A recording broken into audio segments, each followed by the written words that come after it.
नमस्कार। हम लोग देख रहे हैं हिंदी प्रतियोगिता टेस्ट सीरीज। हिंदी प्रतियोगिता टेस्ट सीरीज में आज हम लोग देखेंगे समास। समास के आज हम देखेंगे हिंदी व्याकरण भाग 6। इसके पहले हम 5 भाग पढ़ चुके हैं हिंदी प्रतियोगिता टेस्ट सीरीज में। तो आज देखते हैं हम समास। समास पहले हम देख लेते हैं कितने भेद होते हैं। तो समास के हमारे 6 भेद होते हैं। कौन कौन से देखते हैं। पहला हमारा हो जाएगा अव्ययी भाव। अव्ययी भाव समास। उसके बाद देखते हैं दूसरा क्या हो जाएगा, तत्पुरुष समास। तत्पुरुष समास हो जाएगा। देखते हैं इसके बाद हमारा हो जाएगा 3 नंबर, तीसरा हो जाएगा कर्मधारय समास। धारय समास। 4 नंबर पे हो जाएगा हमारा द्विगु समास। द्विगु समास। उसके बाद देखते हैं 5 नंबर पे हमारा हो जाएगा द्वंद्व। द्वंद्व समास। 6 नंबर पे हो जाएगा बहुब्रीहि समास। बहुब्रीहि समास। बहुब्रीहि समास। चलते हैं आज के पहले प्रश्न पे। हमारा पहला प्रश्न क्या है, तो हमारा पहला प्रश्न क्या कह रहा है समास में, देखते हैं। आज का पहला प्रश्न क्या कह रहा है, किस समास के दोनों शब्द के समानाधिकरण होने पर कर्मधारय समास होता है।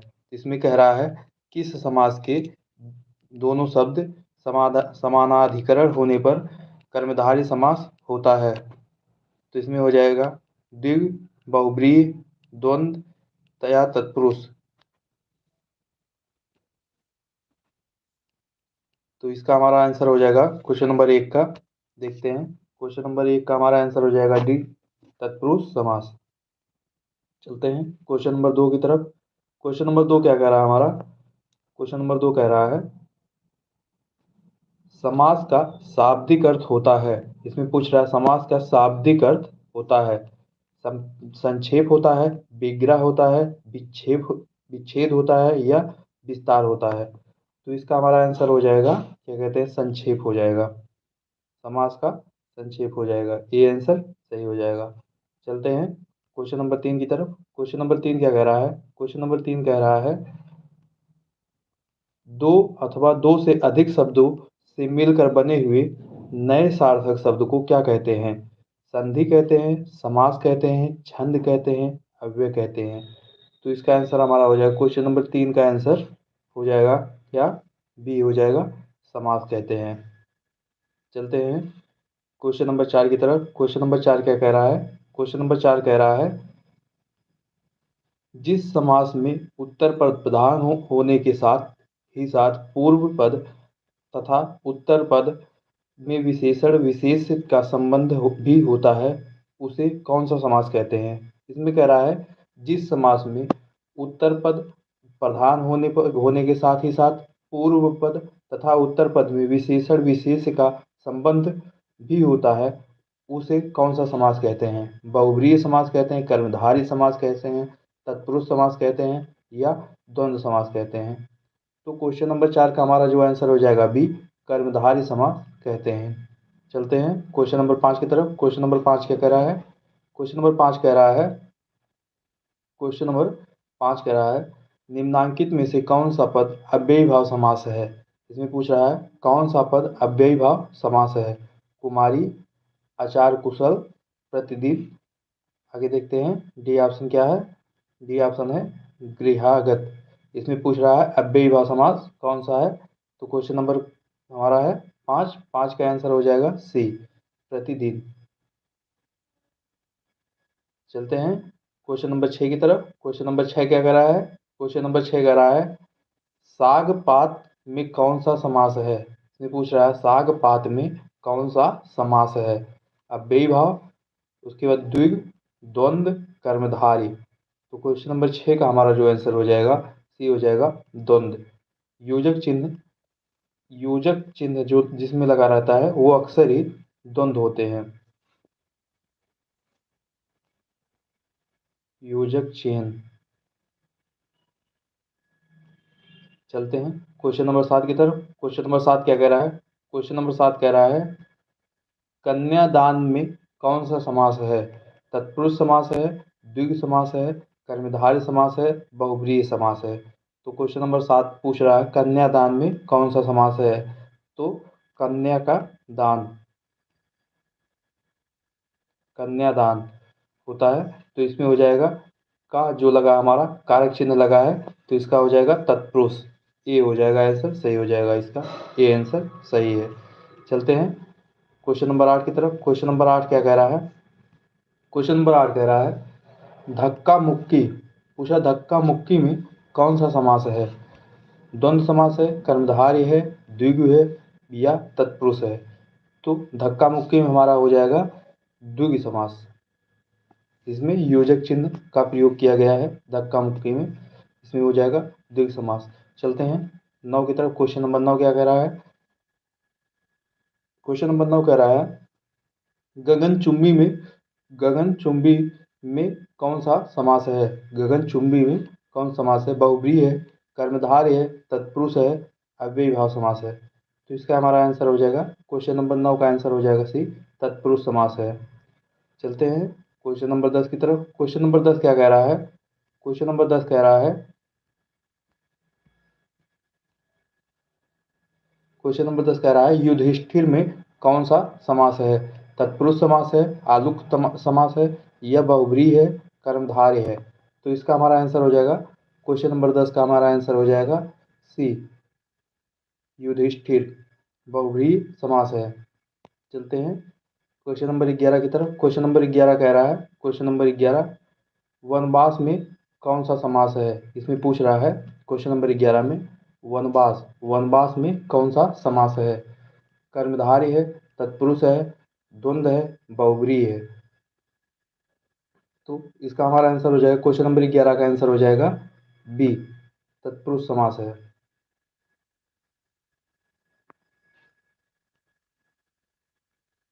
चलते हैं भाई बहन। पूछ रहा भाई बहन में कौन सा समास है? भाई बहन में कौन सा समास है? तत्पुरुष है, द्वंद्व है, बहुब्रीहि है या द्विगु है? तो क्वेश्चन नंबर हमारा 12 का आंसर हो जाएगा बी, हो जाएगा द्वंद्व समास है, भाई बहन। चलते हैं क्वेश्चन नंबर 13 की तरफ। क्वेश्चन नंबर 13 क्या कह रहा है? क्वेश्चन नंबर 13 कह रहा है निम्नलिखित में से एक शब्द में द्विगु समास है, उस शब्द का चयन कीजिए। जिसमें पूछ रहा है निम्नलिखित में से एक शब्द में द्विगु समास है, उस शब्द का चयन कीजिए।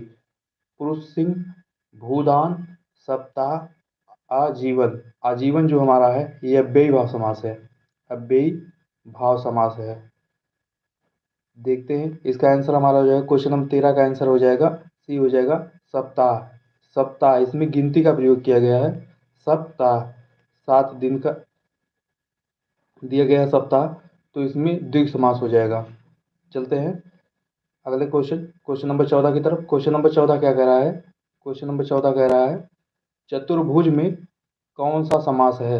चतुर्भुज में कौन सा समास है? तत्पुरुष समास है, द्वंद्व समास है, कर्मधारय समास है, बहुब्रीहि समास है? तो इसमें पूछ रहा है चतुर्भुज में कौन सा समास है? तो इसका हमारा आंसर हो जाएगा 14 का डी, हो जाएगा बहुब्रीहि समास। चलते हैं क्वेश्चन नंबर 15 की तरफ। क्वेश्चन नंबर 15 क्या कह रहा है? क्वेश्चन नंबर 15 कह रहा है चक्रपाणि में कौन सा समास है? तत्पुरुष समास है, अव्ययी भाव समास है, बहुब्रीहि समास है, कर्मधारय समास है? तो इसका हमारा आंसर हो जाएगा चक्रपाणि में सी, हो जाएगा बहुब्रीहि।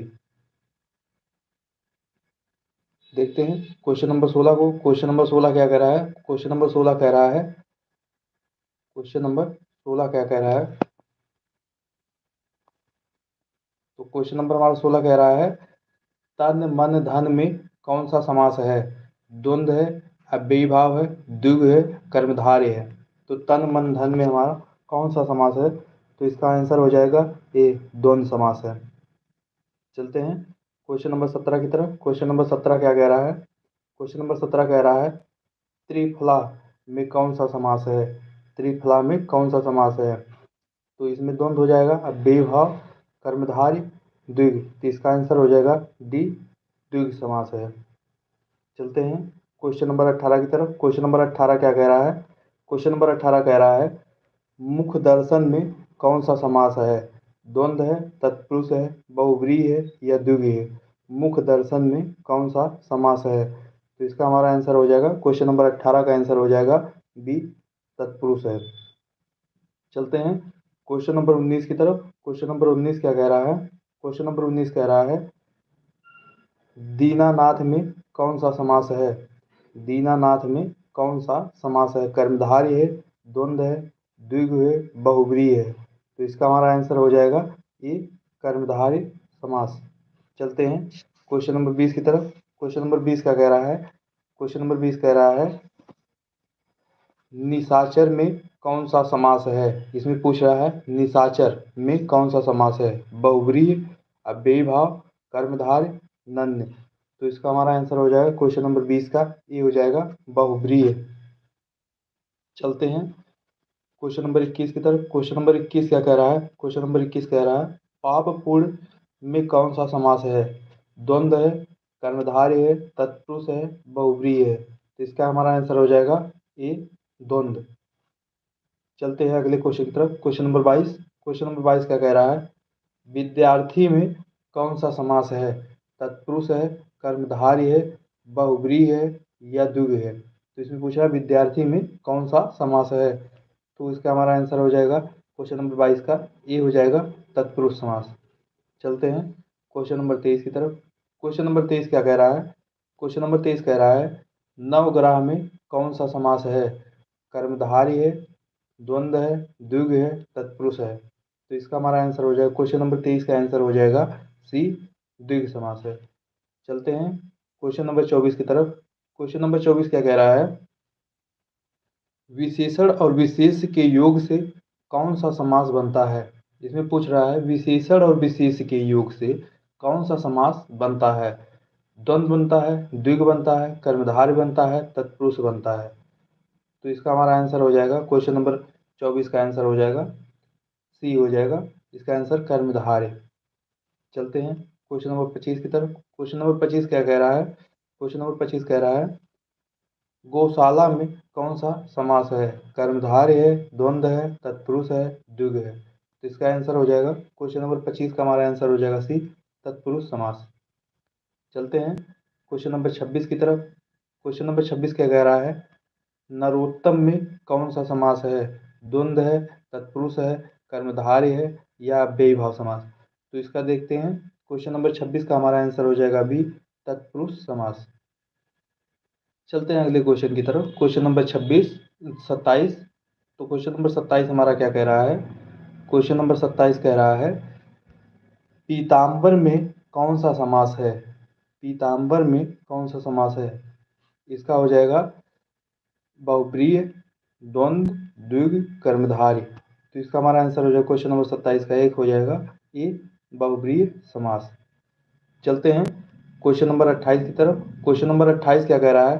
क्वेश्चन नंबर 28 कह रहा है पंचवटी में कौन सा समास है? तो इसका हो जाएगा बहुब्रीहि, तत्पुरुष, कर्मधारय या द्विगु? तो पंचवटी में पूछ रहा है कौन सा समास है? तो इसका हमारा आंसर हो जाएगा क्वेश्चन नंबर 28 का आंसर हो जाएगा डी, द्विगु समास है। चलते हैं क्वेश्चन नंबर 29 की तरफ। क्वेश्चन नंबर 29 क्या कह रहा है? क्वेश्चन नंबर 29, क्वेश्चन नंबर 29 कह रहा है देशांतर में कौन सा समास है? बहुब्रीहि है, कर्मधारय है, तत्पुरुष है या द्विगु है? तो क्वेश्चन नंबर 29 का हमारा जो आंसर हो जाएगा सी हो जाएगा, तत्पुरुष समास है। चलते हैं क्वेश्चन नंबर 30 की तरफ। क्वेश्चन नंबर 30 क्या कह रहा है? क्वेश्चन नंबर 30 कह रहा है क्वेश्चन नंबर 30, क्वेश्चन नंबर 30 हमारा कह रहा है देवासुर में कौन सा समास है? तत्पुरुष है, बहुब्रीहि है, द्वंद्व है या कर्मधारय है? तो देवासुर में हमारा द्वंद्व समास है, देव और असुर। इसका हो जाएगा देव, असुर, देवासुर, द्वंद्व समास हो जाएगा। चलते हैं क्वेश्चन नंबर 31 की तरफ। क्वेश्चन नंबर 31 क्या कह रहा है? क्वेश्चन नंबर 31 हमारा कह रहा है क्वेश्चन नंबर 31 जितेंद्रिय में कौन सा समास है? पूछ रहा है इसमें जितेंद्रिय में कौन सा समास है? द्वंद्व है, बहुब्रीहि है, तत्पुरुष है, कर्मधारय है? तो क्वेश्चन नंबर 31 का हमारा जो आंसर हो जाएगा बी हो जाएगा बहुव्रीहि समास। चलते हैं क्वेश्चन नंबर 32 की तरफ। क्वेश्चन नंबर 32 क्या कह रहा है? क्वेश्चन नंबर 32 कह रहा है अनायास में कौन सा समास है? द्वंद्व है, नन्य है, अव्ययीभाव है या द्विगु है? तो अनायास में हमारा पूछ रहा है कौन सा समास है, तो नन्य समास हो जाएगा, बी। चलते हैं क्वेश्चन नंबर 33 की तरफ। क्वेश्चन नंबर 33 हमारा क्या कह रहा है, देखते हैं। क्वेश्चन नंबर 33, क्वेश्चन नंबर 33 पूछ रहा है परमेश्वर में कौन सा समास है? इसमें पूछ रहा है परमेश्वर में कौन सा समास है? कर्मधारय है, अव्ययीभाव है, द्विगु है या तत्पुरुष है? तो इसका हमारा आंसर जो हो जाएगा क्वेश्चन नंबर 33 का, ये हो जाएगा कर्मधारय समास। चलते हैं क्वेश्चन नंबर 34 की तरफ। क्वेश्चन नंबर 34 क्या कह रहा है? क्वेश्चन नंबर 34 कह रहा है देश प्रेम में कौन सा समास है? देश प्रेम में कौन सा समास है? बहुव्रीहि है, तत्पुरुष है, अव्ययीभाव है या द्विगु है? तो इसका हमारा आंसर हो जाएगा क्वेश्चन नंबर 34 का, बी हो जाएगा तत्पुरुष। देश के लिए प्रेम, इसका हो जाएगा देश के लिए प्रेम, के लिए प्रेम, देश प्रेम। चलते हैं क्वेश्चन नंबर 35 की तरफ। क्वेश्चन नंबर 35 क्या कह रहा है? क्वेश्चन नंबर 35, जिस समास के दोनों पद अप्रधान होते हैं वहां पर कौन सा समास होता है? जिस समास के दोनों पद अप्रधान होते हैं वहां पर कौन सा समास होता है? तत्पुरुष होता है, द्विगु होता है, द्वंद्व होता है या बहुव्रीहि होता है? तो क्वेश्चन नंबर 35 का हमारा जो आंसर हो जाएगा, ये हो जाएगा डी। बहुव्रीहि समास के दोनों पद अप्रधान होते हैं। चलते हैं क्वेश्चन नंबर 36 की तरफ। क्वेश्चन नंबर 36 क्या कह रहा है? लंबोदर में कौन सा समास है? इसमें पूछ रहा लंबोदर में कौन सा समास है? तो बहुव्रीहि, द्वंद्व, द्विगु या तत्पुरुष? इसका हो जाएगा लंबा है उधर जिसका, लंबा है उधर जिसका, जिसका, अर्थात, अर्थात गणेश जी।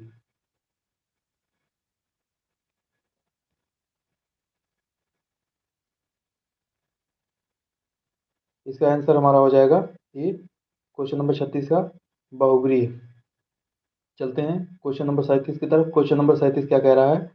क्वेश्चन नंबर 37 कह रहा है सत्पुरुष में कौन सा समास है? सत्पुरुष में कौन सा समास है? कर्मधारय है, अव्ययीभाव है, द्वंद्व है या तत्पुरुष है?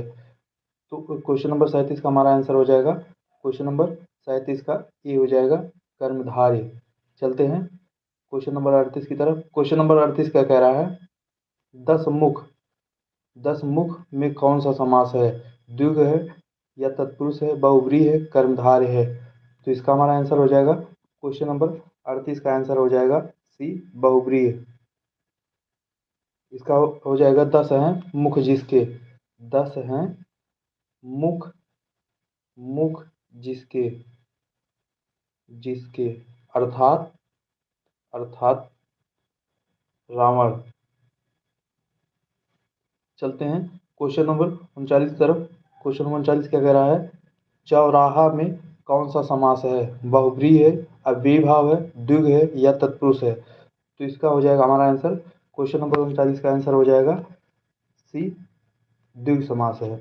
चार राहों का समूह, चार राहों का, राहों का समूह। चलते हैं क्वेश्चन नंबर 40 की तरफ। क्वेश्चन नंबर 40 क्या कह रहा है? क्वेश्चन नंबर 40 कह रहा है आजन्म में कौन सा समास है? तत्पुरुष है, अव्ययीभाव है, द्विगु है या द्वंद्व है? तो इसका हमारा आंसर हो जाएगा क्वेश्चन नंबर 40 का आंसर हो जाएगा बी, अव्ययीभाव समास है। चलते हैं क्वेश्चन नंबर 41 की तरफ। क्वेश्चन नंबर 41 क्या कह रहा है? अव्ययीभाव, क्वेश्चन नंबर 41। तो क्वेश्चन नंबर 41 हमारा कह रहा है अव्ययीभाव समास का एक उदाहरण यथाशक्ति का सही विग्रह क्या होगा? शक्ति के लिए, शक्ति के अनुसार, जैसी शक्ति, यथा जो शक्ति, जितनी शक्ति। तो क्वेश्चन नंबर 41 का हमारा जो आंसर हो जाएगा, ये हो जाएगा शक्ति के अनुसार, शक्ति के अनुसार। चलते हैं क्वेश्चन नंबर 42 की तरफ। क्वेश्चन नंबर 42 क्या कह रहा है? क्वेश्चन नंबर 42 कह रहा है कौन सा शब्द बहुव्रीहि समास का उदाहरण है? पुरुष सिंह, निषदिन, पंचानन या त्रिभुवन। तो इसका हमारा जो आंसर हो जाएगा क्वेश्चन नंबर 42 का आंसर हो जाएगा सी, पंचानन। त्रिभुवन ये हमारा द्विगु समास का उदाहरण है, द्विगु समास का उदाहरण है। चलते हैं क्वेश्चन नंबर 43 तरफ। क्वेश्चन 43 क्या कह रहा है? क्वेश्चन 43 कह रहा है द्वंद्व समास का उदाहरण कौन सा है? द्वंद्व समास का उदाहरण कौन सा है? नेत्रहीन, चौराहा, पीताम्बर, रुपया और पैसा। तो नेत्रहीन, नेत्र से हीन, ये जो हो जाएगा तत्पुरुष समास का उदाहरण हमारा है। चौराहा जो है द्विगु समास का उदाहरण है, द्विगु समास का उदाहरण है। पीताम्बर, पीला है अंबर जिसका अर्थात विष्णु, तो ये हमारा हो जाएगा बहुब्रीहि समास का उदाहरण है, बहुब्रीहि समास का उदाहरण है। और रुपया पैसा, तो डी वाला हमारा जो आंसर हो जाएगा क्वेश्चन 43 का, रुपया पैसा, डी ही है सही आंसर है। चलते हैं क्वेश्चन नंबर 44 की तरफ। क्वेश्चन नंबर 44 क्या कह रहा है? क्वेश्चन नंबर 44 कह रहा है द्विगु समास का उदाहरण कौन सा है? द्विगु समास का उदाहरण कौन सा है? त्रिभुवन है, दिन रात है, चतुरानन है या अन्वय है। तो इसका हमारा जो आंसर हो जाएगा क्वेश्चन नंबर 44 का ये हो जाएगा त्रिभुवन। दिन रात ये द्वंद्व समास का उदाहरण है, द्वंद्व समास का उदाहरण है। चलते हैं क्वेश्चन नंबर 45 तरफ। क्वेश्चन नंबर 45 क्या कह रहा है? किसमें सही सामासिक पद है? मंत्रिपरिषद में, दिवारात्र में या पुरुष धन्वी में, त्रिलोकी में। तो इसका हमारा आंसर हो जाएगा क्वेश्चन नंबर 45 का आंसर हो जाएगा बी, दिवारात्र में। चलते हैं क्वेश्चन नंबर 46 की तरफ। क्वेश्चन नंबर 46 क्या कह रहा है? क्वेश्चन नंबर 46 कह रहा है निम्नलिखित में से कर्मधारय समास किसमें है? निम्नलिखित में से कर्मधारय समास किसमें है? चक्रपाण में, माता पिता, चतुर्युगम, नीलोत्पम। तो इसका आंसर हो जाएगा क्वेश्चन नंबर 46 का हमारा आंसर हो जाएगा सी, डी, नीलोत्पम में है, नीलो उत्पन्न में है। देखते हैं क्वेश्चन नंबर 47 का। क्वेश्चन नंबर 47 क्या कह रहा है? क्वेश्चन नंबर 47 कह रहा है सप्त ऋषि में कौन सा समास है? सप्त ऋषि में कौन सा समास है? द्विगु समास है, तत्पुरुष समास है, अव्ययी भाव समास है या द्वंद्व समास है। तो इसका हमारा आंसर हो जाएगा क्वेश्चन नंबर 47 का आंसर हो जाएगा ये द्विगु समास है। चलते हैं क्वेश्चन नंबर 48 की तरफ। क्वेश्चन नंबर 48 क्या कह रहा है? निडर शब्द में कौन सा समास है? निडर शब्द में कौन सा समास है? अव्ययी भाव समास है, तत्पुरुष समास है, कर्मधारय समास है या बहुब्रीहि समास है। तो इसका हमारा आंसर हो जाएगा क्वेश्चन नंबर 48 का ये हो जाएगा अव्ययी भाव समास। चलते हैं क्वेश्चन नंबर 49 की तरफ। क्वेश्चन नंबर 49 क्या कह रहा है? शताब्दी, शताब्दी शब्द में कौन सा समास है? द्वंद्व समास है, तत्पुरुष समास है, अव्ययी भाव समास है या द्विगु समास है। तो इसका हमारा जो आंसर हो जाएगा क्वेश्चन नंबर 49 का आंसर हो जाएगा डी, द्विगु समास है। शताब्दी में द्विगु समास है। चलते हैं क्वेश्चन नंबर 50 की तरफ। क्वेश्चन नंबर 50 क्या कह रहा है? क्वेश्चन नंबर 50 हमारा कह रहा है, क्वेश्चन नंबर 50 कह रहा है कन्यादान में कौन सा समास है? अव्ययी भाव समास है, तत्पुरुष समास है, कर्मधारय समास है या बहुब्रीहि समास है। तो क्वेश्चन नंबर 50 का हमारा जो आंसर हो जाएगा बी हो जाएगा, तत्पुरुष समास। आज हम लोगों ने 50 प्रश्नों की श्रृंखला को समाप्त कर दिया समास के। आगे की प्रश्नोत्तरी हमारी जो होगी वो मुहावरे पे होगी, मुहावरे पे पर आगे की प्रश्नोत्तरी। धन्यवाद।